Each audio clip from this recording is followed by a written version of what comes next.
An excerpt from the Essay on Socialism by William Graham Sumner, circa 1880. For 300 years now, men have been trying to understand and realize liberty. Liberty is not the right or chance to do what we choose. There is no such liberty as that on earth. No man can do as he chooses. The autocrat of Russia or the king of Dahomey has limits to his arbitrary will. The savage in the wilderness, who some people think free, is the slave of routine, tradition, and superstitious fears. The civilized man must earn his living, or take care of his property, or concede his own will to the rights and claims of his parents, his wife, his children, and all the persons with whom he is connected by the ties and contracts of civilized life. What we mean by liberty is civil liberty, or liberty under law, and this means the guarantees of law that a man shall not be interfered with while using his own powers for his own welfare.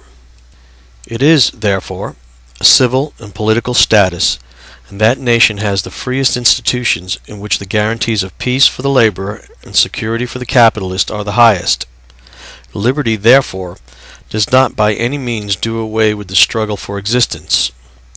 We might as well try to do away with the need for eating, for that, in effect, would be the same thing. What civil liberty does do is to turn the competition of man with man from violence and brute force into an industrial competition under which men vie with one another for the acquisition of material goods by industry, energy, skill, frugality, prudence, temperance, and other industrial virtues. Under this changed order of things, the inequalities are not done away with. Nature still grants her rewards of having and enjoying according to our being and doing, but is now the man of the highest training, and not the man of the heaviest fist, who gains the highest reward. It is impossible that the man with capital and the man without capital should be equal. To affirm that they are equal would be to say that a man who has no tool can get as much food out of the ground as the man who has a spade or a plow, or that the man who has no weapon can defend himself as well against hostile beasts or hostile men as the man who has a weapon. If that were so, none of us would work any more. I now go on to notice some modes of trying to deal with this problem. There is a modern philosophy which has never been taught systematically, but which has won the faith of vast masses of people in the modern civilized world. For want of a better name, it may be called sentimental philosophy. It has colored all modern ideals and institutions in politics, religion, education, charity, and industry, and is widely taught in popular literature, novels, and poetry, and in the pulpit. The first proposition of this sentimental philosophy is that nothing is true which is disagreeable.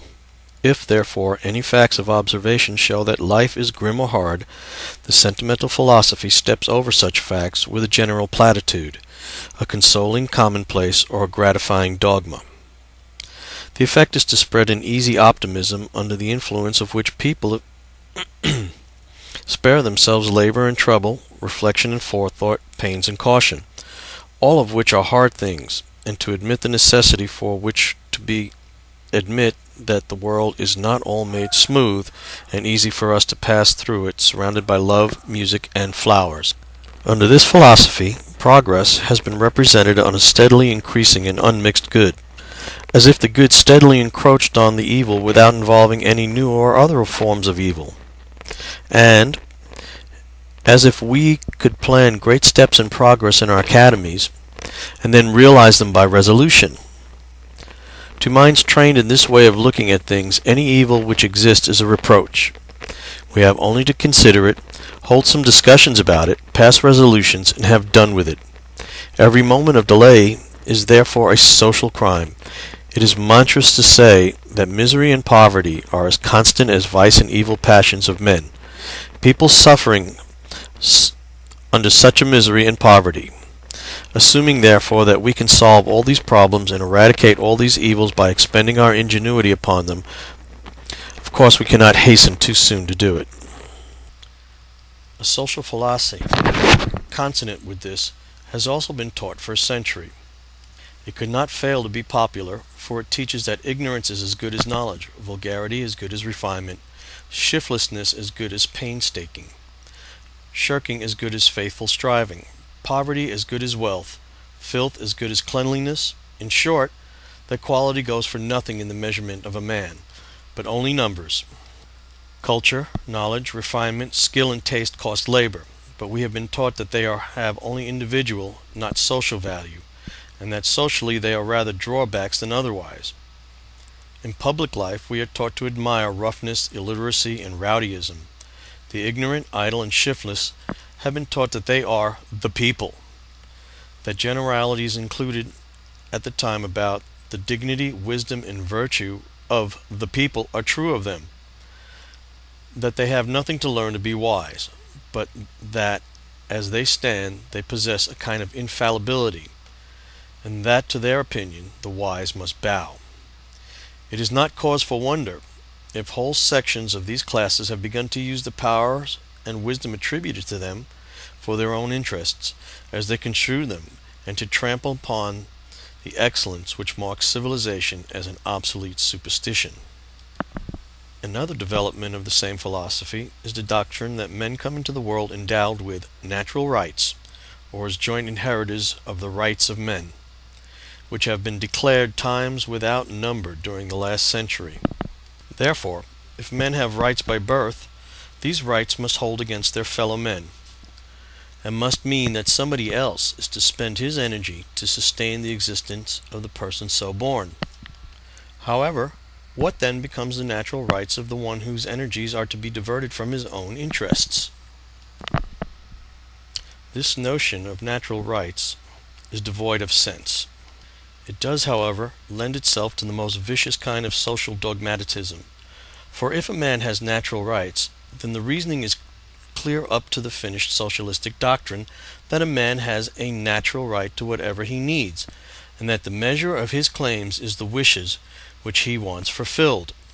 If then he has a need, who is bound to satisfy it for him? Who holds the obligation corresponding to his right?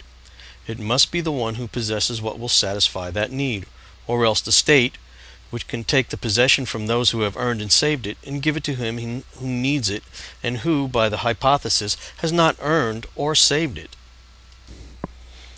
It is the next step, however, that we come to the complete and ruinous absurdity of this view.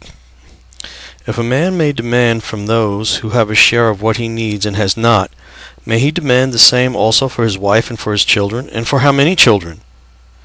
The industrious and prudent man who takes the cost of labor and self-denial to secure capital finds that he must defer marriage both in order to save and to devote his life to the education of fewer children. The man who can claim a share in another's product has no such restraint.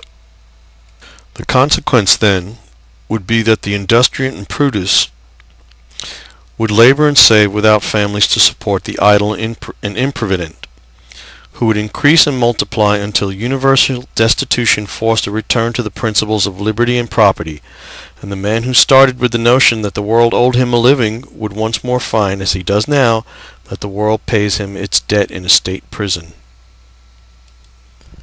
I move now to the impatience for enjoyment and the thirst for luxury, which we have mentioned are the greatest foes to the accumulation of capital. There is still a darker side to the picture when we come to notice that those who yield to the impatience to enjoy, but who see others outstrip them, are led to malice and envy. Mobs arise which manifest the most savage and senseless disposition to burn and destroy what they cannot enjoy. The origin of socialism, which is the extreme development of the sentimental philosophy, lies in the undisputed facts which I described at the outset. The socialist regards this misery as the fault of society. He thinks that we can organize society as we like, and that an organization can be devised in which poverty and misery shall disappear. In fact, he goes even further than this. He assumes that men have artificially organized society as it exists. Hence, if anything is disagreeable or hard in the present state of society, it follows on that view that the task of organizing society has been imperfectly and badly performed, and that it needs to be done over again. These are the assumptions with which the socialist starts, and many socialists seem also to believe that if they can destroy the belief in an almighty God, who is supposed to have made the world such as it is, they will have overthrown the belief that there is a fixed order in human